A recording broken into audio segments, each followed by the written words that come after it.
Hello and welcome to my channel. My name is Venus and today I'm going over all of the books that I read in the month of September. But first we need to do a little catch up because I have been gone for 3 months. So I took, I guess, an unintentional break. I just got into a reading slump after Summerween. I only read 2 books in August. I just kind of didn't feel like filming. I was enjoying my new home. We recently moved in June and kind of getting to know the neighborhood and the town and going to all the different restaurants and just having a lot of fun hanging out with my husband. And so filming just wasn't really a priority, but I missed it because September I read 9 books and they are all 4 and 5 star reads, except for 1 and 2 DNFs, but we'll get into that. Okay, so first let's talk about the DNFs. I had 2 DNFs in September. The first one is Hot for Slayer. Is that what it's called? I'll have a picture of it here. By Ali Hazelwood. She is the author of Love on the Brain and The Love Hypothesis. So she's a romance author, and this book was so cringy. It's actually, I think it's a short story. There's a bunch of them by different romance authors that have come out recently. I don't know if it's some like, I don't know what it's called, but I think they're all like paranormal or like horror-ish. I have no idea. I just popped up on my Goodreads and I was like, oh, I like Ali Hazelwood. She's doing like a vampire thing. No, I couldn't get past the first 10 pages. It was so cringy to me. So I DNF'd that very quickly. Yeah, but some people are enjoying it. So, hey, if that sounds good to you, go ahead and check it out. The second book that I DNF'd in September was The Bewitching by Silvia Moreno Garcia. And this is a witch book. It has like dual timelines. I think I got about 100 pages into this and I was just incredibly bored. I just couldn't get into it. Honestly, don't really remember much about it. I think there was like a teacher or a woman that worked in a college and she was researching this, like, I believe it was an author, and she was trying to get more information about it. And then we get flashbacks to, I believe, one of her family members that I'm assuming is a witch, but I didn't get that far into it. But yeah, I was bored, so I DNF'd it. Again, another book that a lot of people seem to be enjoying. So if that sounds good to you, go ahead and check it out. So normally I go like DNFs and then I go my least favorite when I do these videos, my least favorite to my favorite. I'm going to do a little bit out of order because I did have 2 rereads. So I'm just going to talk about them now. They're both 5 stars. I'm rereading Harry Potter. So I read obviously Sorcerer's Stone, and this is not Harry Potter, Sorcerer's Stone and A Chamber of Secrets. And they're both 5 stars, which is funny because I think this is probably my 5th time restarting the series. I have never completed rereading the whole series except for maybe a couple times. So I've read like the first 2 books probably 5 times, and then the rest of the series maybe 2 or 3 times. But this year starting now, I definitely want to finish a full reread. So Sorcerer's Stone is always 5 stars. Don't need to really say much more about that. Chamber of Secrets has always been my least favorite out of the series, but this time I don't know. I really enjoyed it, so I gave it 5 stars this time around. So I don't really need to talk more about that. Harry Potter, I'm doing a reread. It's so nostalgic and I love every second of it. Okay, so now let's get into the books that I read, the other books that I read in the month of September, starting with my least favorite, which is The Honeycrisp Orchard Inn by Valerie Bowman. I gave this book 3.5 stars. I overall enjoyed this book. This is a romance book. Obviously, it's set in the fall. I didn't feel like it had quite enough fall vibes for me, even though this cover is gorgeous. I don't know, it was just missing something. So we're following Ellie. She is like an event planner and she recently lost her job in New York City, and she and her boyfriend broke up. She's losing her apartment as well, so she needs to move back home, and her family own an inn, the Honeycrisp Orchard Inn. And she ends up going back home to, I think it's a Long Island. Her mother wanted her to help plan this like fall event to bring more attention to this inn or something. I think, the inn's not doing well, as you'll find out in the book. Of course, the male love interest, I can't remember his name, but he also is kind of mostly spearheading this event, and they have some history together, and they end up in very close proximity because they are kind of forced to be roommates. And it goes from there. There's like a dog that gets dressed up and like this pumpkin I think it's a pumpkin outfit, and he gets upset when you try to take it off. He'll growl. The dog was probably one of my favorite things out of this book. I don't know. The chemistry between the two characters weren't all that, wasn't like that good, like yearning and angst that I look for in my romance books. So this was just okay. So next up, I read a library book called The Defense by Steve Cavanagh. And he is the author of Kill for Me, Kill for You, which I absolutely loved. These are thriller books. This is actually the first book in his Eddie Flynn series. And in this book, we are following Eddie. He is a lawyer, and from the very beginning, he ends up in a situation where he is being held by like the Russian mafia. So Eddie hasn't practiced law in I think about a year because something happened that made him not want to practice law anymore. And you'll learn about that kind of more towards the end. And it was pretty intense once you got to that part. But he also used to be a con artist when he was growing up. His father was like I don't want to say infamous, but a very good con artist. So he's got those skills as well. And so this Russian mafia leader wants him to defend him in court against someone who's, I guess, accusing him of, not accusing him of murder, but I don't know. I'll just say he wants him to help defend him in court. I'll say that. To make Eddie do this, this Russian mafia leader also kidnaps his daughter. So his daughter is being held basically for ransom if Eddie doesn't do this thing that he wants him to do. There's another part to him also defending him in court as well, which is pretty crazy. He has 48 hours to get this done, and it's just a wild set of events that leads to the ending. I think it's a great way to start off a series. I gave it 4 stars. The rest of these books that I'm going to talk about, by the way, are they're all 4 and 4.5 stars. So it was a great month. But yeah, so this one is 4 stars. And I'm very excited to continue on with this series. If you like, I don't know if they're all going to be like this, but like court drama, like lawyers, and there's FBI in it, and obviously criminals. And then you have Eddie Flynn, who's got these con artist skills too on top of it. It was just it was a good fun read. So highly recommend it. The next 4-star read is going to be Count My Lies by Sophie Stava. This was a fun, twisty thriller.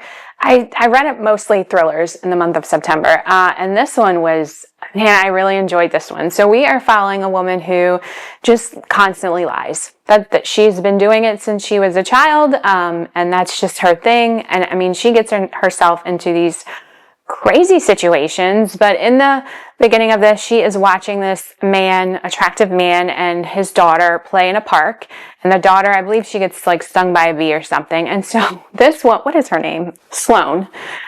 Sloane sees this, and she goes over and she tells the dad that she's a nurse, which she's not. She is currently a manicurist, and she helps the little girl, and she just becomes like obsessed with this father and the daughter, and she ends up lying her way into meeting the wife and coming to their beautiful brownstone house in, I think, also New York, the setting for this book. And she ends up being their nanny. And none of this is spoilers. It's all in the back of the book. But it's just a twisty, crazy, fun time. And then, of course, you find out that this couple also has these weird secrets as well. And I mean, up until the very end, I was just completely like obsessed with this story and couldn't put it down. I feel like I read it in like 1 or 2 days. So I highly recommend if you like twisty, turny thrillers. I'm not a thriller snob. It doesn't take much to entertain me. So as long as you keep me, interested and it's not cringy and the writing is good, then I'm gonna probably like it. So, and if you surprise me, because there was twists in this that I didn't see coming. So very much enjoyed Count My Lies. Next up, I read The Housemaid by Frieda McFadden. Gave this 4 stars as well. this just popped up on my radar because I saw they're making a movie out of it, and I was like, oh man, I really want to see, the trailer looked really good. So I was like, let me read this book. I remember everybody talking about it. I don't remember, a couple years ago when it came out, and you know, Frieda McFadden puts out like a book, I feel like every 6 months. So I was like, let me read this. I think I've only read 1 or 2 books by her, and I've enjoyed them. Again, just super interesting, you know, page turner, popcorn thrillers that, you know, just like palate cleansers to just read something quickly and get through, to be entertained. So I definitely agree that The Housemaid is very entertaining. So in this book, we are following this woman who becomes a nanny to like this wealthy couple. She has obviously lies and secrets that she's keeping herself. She has a history, she has a past, I'll say. And she gets her way into this house and she becomes their nanny, and come to find out the wife is absolutely batshit crazy, and she is put into the attic room. So she's a live-in nanny.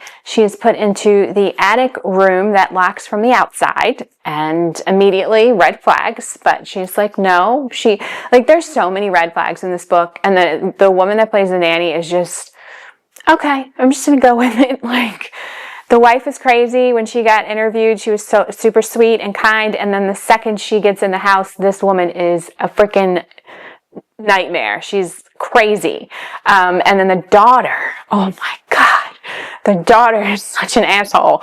And then of course, all of the reasons why these things are the way they are is unfolded in this crazy thriller. And then there's this husband, of course, that's in it, that the nanny finds attractive, and it goes from there, and it's freaking nuts, and I loved it. I ate it up. Another book I think I read in like 1 or 2 days, and I cannot wait to see the movie. I'm very excited to see what they do with the movie. So that's a Frieda McFadden book that I highly recommend. I did notice that it's a series though. Has anyone read the rest of the books? I feel like it ended fine. Like, I don't need to see what happens after that, but let me know if you read any more books in the series and if it's worth it. The Housemaid, I don't know if I said, but I gave that 4 stars. This next book, We Are All Guilty Here by Karin Slaughter, I also gave 4 stars. And this was another thriller, and it was so good. This is the first book in a new series. I believe the series is called North Falls, North Falls, and it's great. So in this book, we are following Emmy. She is a police officer, and her best friend's daughter ends up going missing. So on the 4th of July in this town, her best friend's daughter, she kind of has an encounter with her during the festival, and she turns her away. Like, she could tell she needed help, or she had a question to ask her, and she kind of casually turned her away because she was going through her own stuff at the time. And then the young girl goes missing with her best friend, and it's kind of, you know, a timeline to what happens to these 2 young girls. This is very much dark, and there's triggers in this, of course. She's the author of Pretty Girls, so that book was intense and had lots of triggers. That's the only other book I've read by Karin Slaughter, but I really enjoy her writing style. This one had a time jump in it, which I wasn't expecting, and initially it kind of was jarring, but then once you kind of get through that, you see how it's a setup for more books in this series, and I enjoyed it. I had a great time. Again, thriller, don't want to say too much. I'll say the writing was good, the pacing was great. I love the characters. It got pretty dark, but it's a great read. I can't wait to continue on with this series, and definitely read Karin Slaughter's other backlist books as well. And then my favorite book of September that kicked off my fall reading so perfectly was If It Makes You Happy by Olivia. Yeah, Olivia. I love this book. I gave this book 4.5 stars. It wasn't completely perfect because there were parts with some of these characters that I didn't like their choices. But other than that, loved every second of it. This takes place in the 1990s, in 1997, in a small town in Vermont, which is like perfect fall vibes. There is a dog in this book that I love very, very much. I'm a dog person, so I love when there's dogs in books. This dog is hilarious. That's all I'm going to say. There's a trigger in this. I'll just say that. I don't really like saying what triggers are because sometimes I feel like it's a spoiler, but just if you have any triggers, please please check it out. That's all I'll say. So there is a trigger in this. So in this book, we are following Michelle. She is taking over her mother and father's bed and breakfast that is located in Vermont. She currently lives in Seattle, so she has to go to Vermont. Definitely a change, big change. And her next door neighbor is Cliff. He is the love interest, and he is a single dad to 2 young girls, one teenager and one, I think she's about, I don't remember her age, maybe 7 or 8. And he's just, I loved his character. He's so sweet to his children. He's such a good man. I mean, it was just very well written character. And Michelle is a little rough around the edges. She's kind of grumpy. She really doesn't want any help. She wants to do everything on her own. She, I don't know. She's a little hard to like at first. I'll say that. That's kind of why I didn't give it 5 stars. But I loved her character development in this book. And it was just so good. I mean, there's so many fall vibes in this. There's Halloween in it. It really, really is a great book to read this time of year. And the love that happens between these 2 characters are so cute. Michelle also just recently divorced, so she's dealing with feelings from that. And then Cliff is also dealing with his baby mama and how she treats his children or their children. And so there's other things, not just that revolve around Michelle and Cliff, that I also really enjoyed. Yeah, this is a book that I would read again in the fall. That's how much I enjoyed it. So highly recommend this. This also has a playlist on Spotify from just super nostalgic songs from the 90s that I listened to in the car one day when my husband and I were driving pretty far. And it was great. It was such a throwback. It was fantastic. So I definitely recommend checking that playlist out as well. All right, guys, that is all of the books that I read in September. I have already read 9 books this month in October, and they are all, so far, I think 4. There's a couple 3 stars, but 4-star reads. So another great month. This is my favorite time of year. So I am hoping that the stars align and that I film weekly. That is my hopes. My husband is another reason why I decided to film, because he's been kicking me in the ass to say, why aren't you filming? What are you doing? So he's a reminder. He reminds me to film. We'll be out somewhere and he'll be like, you could be vlogging this. So hopefully there'll be some vlogs. There will be, actually, because my birthday week, I took off work and I have nothing else to do. So you guys get to hang out with me that week. So I'm excited to be back. I hope you guys are all doing well. As always, I love spending time with you. I hope you are having a fantastic day, and I can't wait to see you again soon. See ya.